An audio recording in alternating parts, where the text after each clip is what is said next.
I mentioned this story about the vow that was made in 1838. And he went to negotiate with the Zulu king, King Dingaan. They signed a treaty. The king said, we need to celebrate this, but leave your weapons outside. And so during the celebration, the Zulu king chanted, kill the wizards, and they slaughtered them. We need to retaliate. We need to attack back. Mm-hmm. And so they had a commando of about 300 to 400 people. They were completely surrounded by about 12,000. A man named Sarel Salia, he was the religious leader, and he said, we need to make a vow to God. Some people say that's the origin story of our people. Let's flip to the modern time. What was the relationship between the apartheid state per se and this notion of separate homelands? The argument was that South Africa should be thought of as Europe. The single biggest problem in South Africa, it's the triangle of unemployment, poverty, and inequality. Ironically, they've gotten to a point where they can only think about inequality. It looks to me like the cost of innovation is inequality. Okay, now your book is entitled Kill the Boar. There's a reason for that.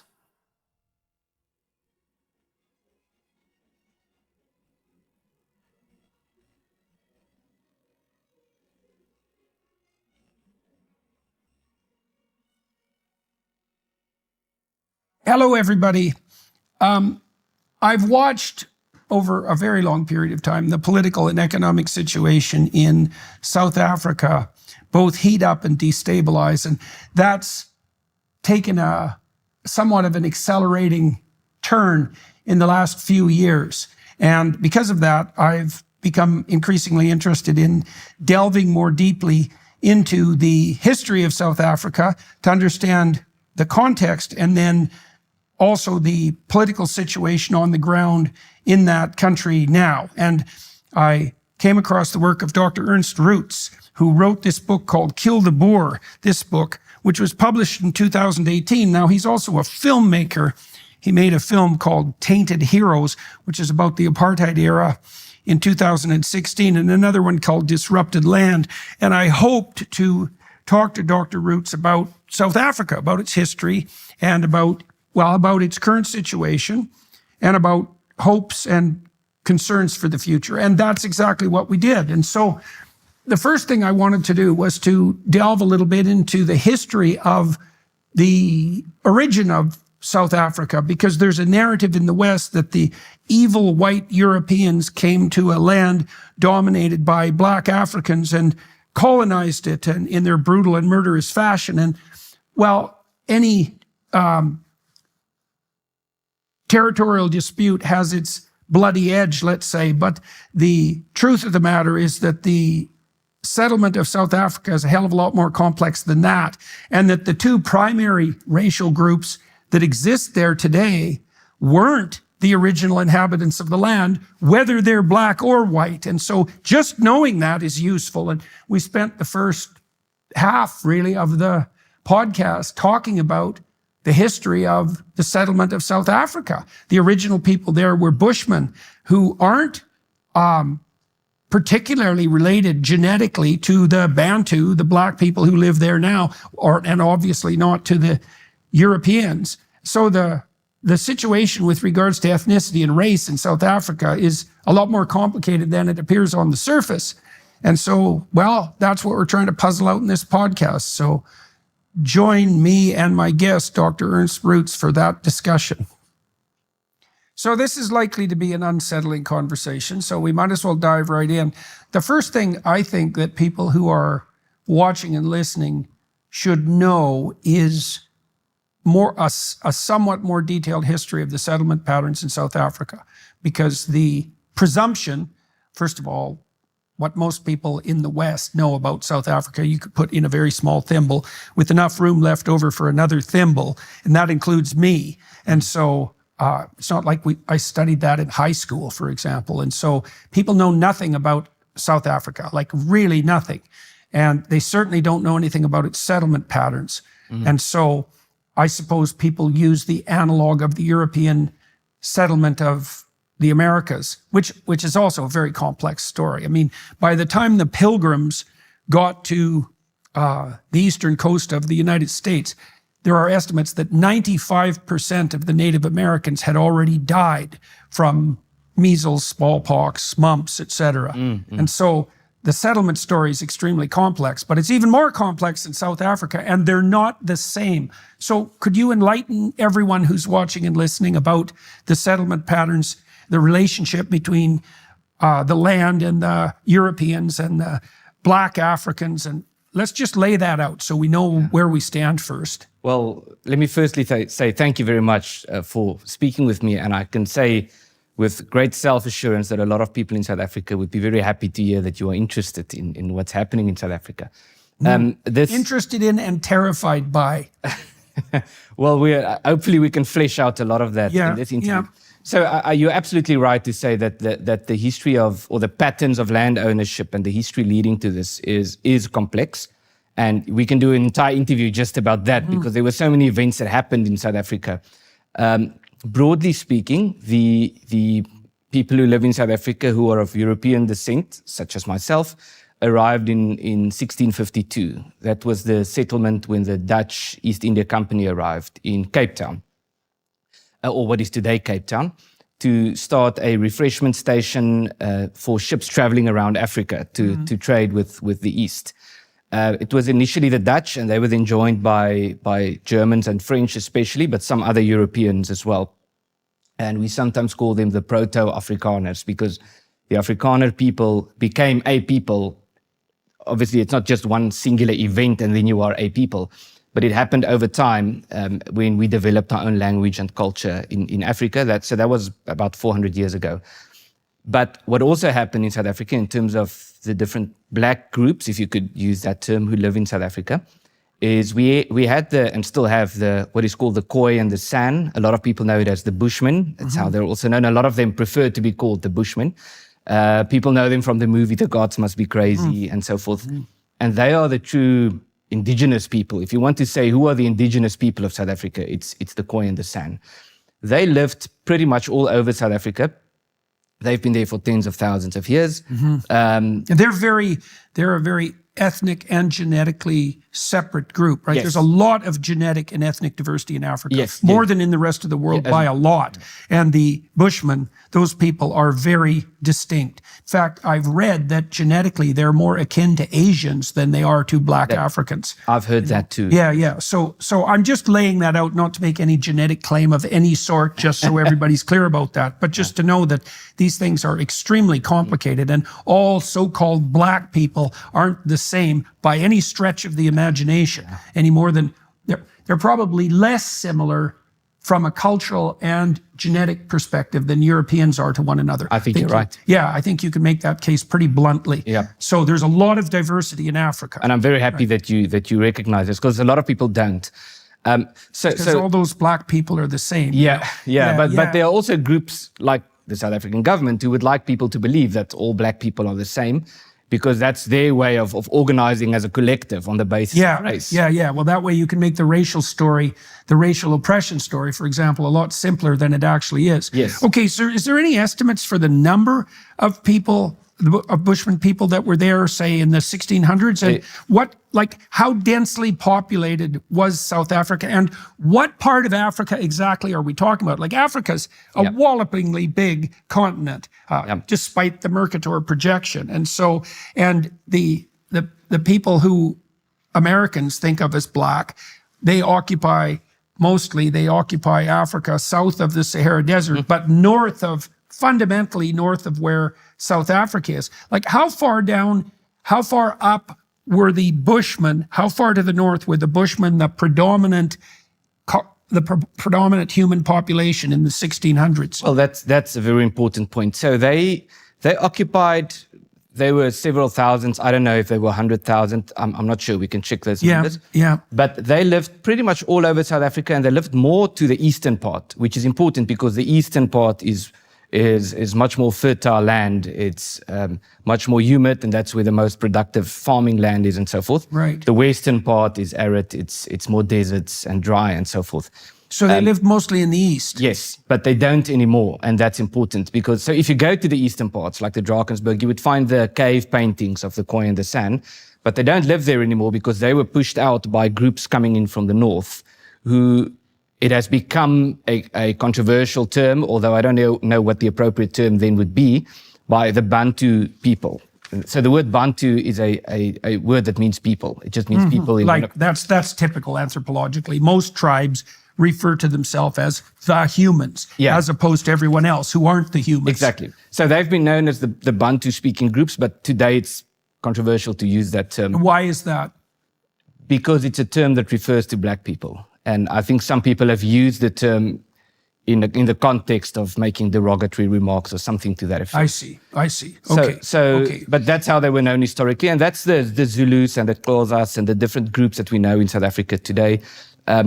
And they came down from the north and pushed out the Bushmen. The north, and they pushed out the Bushmen. Right. Yes. Now, also the Bushmen, from what I understand, and like I don't know lots about the Bushmen either, although what I do know about them is that they were basically hunters and gatherers and trackers, and that they were very sophisticated at very that. Right? They had those little lightweight bows and arrows and the poison darts, and they're very good at running down prey, right? And they can live where no one else can live. But also, they weren't agriculturalists, from my understanding, and there were no places where the Bushmen produced like cities or dense population centers. Correct. And they are fairly small also, which is one of the reasons why when the bigger tribes came in from the north and there was conflict between these groups, they were pushed out. They were not able to take a stance against the Zulu people, who are typically a strong nation. Right, and very, well armed comparatively Yeah, very militaristic, yes. Right. The Bushmen have those little bows and arrows with their poison darts, but those don't make very effective weapons of war, partly because the poison is long-acting. Yes, exactly. You know, and for all those people who think, by the way, that the Bushmen were like peaceful agrarian communists and that there was no conflict amongst them, let's say, prior to the Bantu or the Europeans, the most common, if I remember correctly, the most common pathway to death for a Bushman man is through murder.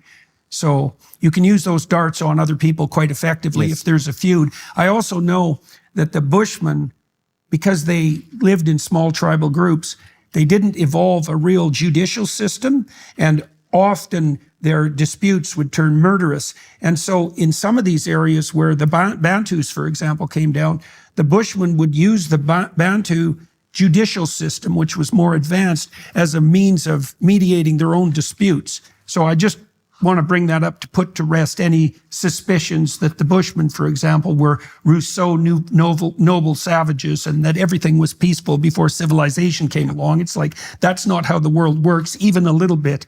Okay, so in the 1650s, the Europeans came to the very southern tip of Africa, and that was primarily a consequence of the trading routes because people had to sail around the Horn. Yes. Right, and they set up this settlement as a refreshment station, you said, for the sailors, and that would be the European sailors who were starting to trade in India and so forth. Exactly, yes. And in Asia. And also to service the ships, building ships, repairing ships, and so forth, yes. So that they started there in 1652. Eventually, they had what we call the Vryburgers or the Freeburgers, which was that they were employees of the Dutch East India Company. Some of them were then released from their contracts so that they could become farmers, so that they could start developing an economy. And so there were some clashes with, for example, the Bushmen already there in the Cape, between the Europeans and the Bushmen, but there was also examples of trading and cooperation and so forth. Right, so that's similar to what happened in North America. Yeah. Like there were lots of it. There was lots of peaceful and productive interactions between the natives and the Europeans. And it also depended on which Europeans. So the Cree in Canada were much more likely to ally with the English, for example, than with the French. And so these things were very common. We had the same dynamics in South Africa with the Afrikaner people and the English as well, yes. And so, but just to get to that point, it's unfortunate that thinking about history tends to overestimate or overemphasize the conflict and downplay the cooperation, because conflict is more newsworthy, you could say. So when we think about history, we think about war and conflict, but we forget the cooperation part. That's very important. Right. And so that was about the time when the Zulu people were settling in what is today KwaZulu-Natal, and that Xhosa people in what is the Eastern Cape, closer to where the Afrikaners or the Proto-Afrikaners were. And so when did the Bantu start moving south? And why hadn't they done that before? I'm not sure why they haven't done that before, but from what I know, there was conflict up north in Africa, and there was nomadic tribes and some groups. So they were pushed down as a consequence of intertribal warfare in their own lands. Yes, it's still surprising, isn't it, that so much of Africa was essentially unsettled. I mean, I know the Bushmen were there, but there weren't very many of them, and it's also a lifestyle that can't support that huge a population. It's pre-agricultural lifestyle. Yep. So, I mean, there weren't very many human beings 100,000 years ago. So, okay, and so, all right, so the Europeans start settling in the southernmost part of Africa. It's the Dutch East India Company. It's primarily for trade. The employees of that company get acclimated to Africa. They realize that there's immense productive farmland there. A guy I read, for example, I know Uganda's farther north, but Uganda has enough arable land to feed all of Africa with no problem. Yeah. And a water table that's 200 feet below the surface of the country that's virtually everywhere in the country. Right, so God only knows how many people Africa could support if it was well managed. Yes, which is why we have some of the best farmers in South Africa today.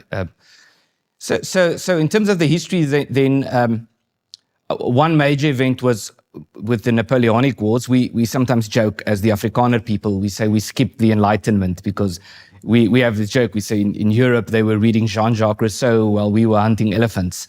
That was probably a better use of time than reading Jean-Jacques Rousseau anyways. Yeah, so but that's important because I think it in a way shaped our culture in a particular way, and which is why the Afrikaner people at least are much more conservative, much more religious than many of our friends in Europe.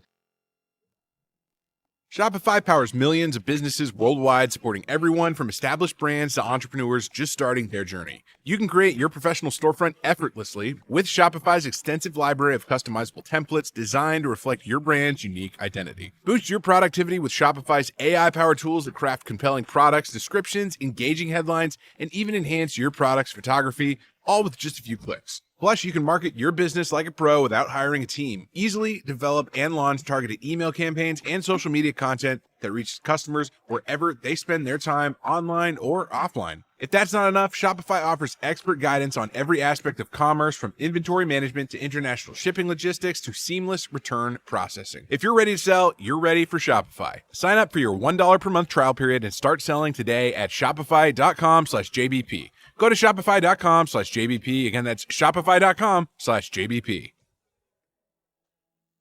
Should outline a little bit probably too the conflict between the Dutch, the Boers, and the English. Yes, I want to get to that now. Okay. So we've got the setup now. So really, what happened in South Africa was that there was a relatively small population of pre-agricultural tribesmen, the Bushmen, who were very ethnically distinct from the, let's call them Central Africans for the time being. Yes, and that in around 1600, 1650, let's say to 1750, there was an influx of Bantu speaking people who were larger from the north, and there was an influx of Europeans. It was a bit before, I think they came in before the Europeans came, but they were coming in from the north.